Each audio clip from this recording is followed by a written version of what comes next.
জীবনে এই তিনটে ব্যক্তিকে কখনো ক্ষমা করতে নেই। এক, যে ভালো না বেসে অভিনয় করে। দুই, যে বন্ধুত্বের সুযোগ নিয়ে বেইমানি করে।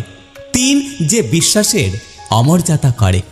সবাই বলে কাউকে কষ্ট দিয়ে সুখী হতে পারবে না, কিন্তু বাস্তবে যা দেখা যায়, আসলে সুখী তারাই যারা অন্যকে কষ্ট দেয়।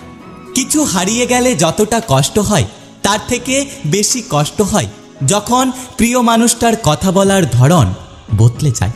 কেউ যদি তোমাকে ছাড়া ভালো থাকতে চায়, তাহলে তাকে বারবার বিরক্ত করার দরকার নেই। কেউ যদি তোমাকে ছাড়া সুখে থাকতে চায়, তাহলে তাকে বারবার কথা বলার জন্য অনুরোধ করো না। আরও একটা কথা হলো, তুমি যদি ঠিক থাকো, তাহলে পৃথিবীতে কেউ তোমাকে কখনো ভুল প্রমাণ করতে পারবে না। স্বপ্ন যদি কখনো সত্যি না হয়, তাহলে একটা কথা মনে রেখো, স্বপ্ন নিয়ে বেঁচে থাকার নামই হলো জীবন। কথা দিয়ে কথা রাখতে পারাটা পৃথিবীর সবথেকে ভালো মানসিকতার পরিচয়। সম্পর্ক যখন নতুন হয়, মানুষ তখন অজুহাত খোঁজে কথা বলার জন্য, আর সম্পর্ক যখন পুরাতন হয়, তখন মানুষ অজুহাত খোঁজে এড়িয়ে যাওয়ার জন্য। মন এমন একটা জিনিস যেটা ইচ্ছে মতো কাউকে দেওয়া যায় না, আবার ইচ্ছে করে কারোর থেকে নেওয়া যায় না। এটা কেবল বিশ্বাস, সম্মান আর ভালোবাসা দিয়ে অর্জন করতে হয়।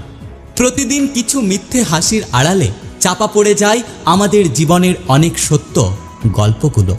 কাউকে সারা জীবন কাছে পেতে চাও, তাহলে প্রেম দিয়ে নয়, বরং বন্ধুত্ব দিয়ে আগলে রাখার চেষ্টা করো। কারণ প্রেম একদিন হারিয়ে যাবে, কিন্তু বন্ধুত্ব কোনোদিনও হারাবে না। আনন্দ ভাগ করলে দুটো জিনিস পাওয়া যায়, একটি হচ্ছে জ্ঞান আর অপরটি হচ্ছে প্রেম। কারোর সাথে সম্পর্কে যাওয়ার আগে তার বাইরের সৌন্দর্যর থেকে ভেতরের সৌন্দর্যকে বেশি গুরুত্ব দেওয়ার চেষ্টা করো। সবাইকে ভালোবাসতে শেখো আর সবাইকে ভালোবাসা দিতে শেখো, তাহলে তোমার জীবন ভালোবাসায় ভরে যাবে।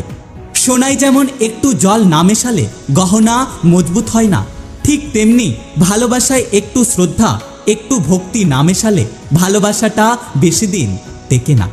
কাউকে কখনো অন্ধভাবে ভালোবেসো না, তাহলে তোমাকে ভবিষ্যতে কষ্ট পেতে হতে পারে। যদি তুমি মানুষের সবসময় খুঁত ধরো আর মানুষকে সবসময় বিচার করতে যাও, তাহলে তুমি মানুষকে কখনোই ভালোবাসতে পারবে না। বেঈমান কখনো অনুতপ্ত হয় না, স্বার্থপর কখনো কৃতজ্ঞতা স্বীকার করে না, আর সুবিধাবাদী মানুষ কখনো কারো আপন হয় না। যদি ভিডিওটি ভালো লাগে পাশে থাকবেন, আর হ্যাঁ, নিজের খেয়াল অবশ্যই রাখবেন। দেখা হচ্ছে পরের ভিডিওতে, ততক্ষণ সুস্থ থাকবেন। Take care.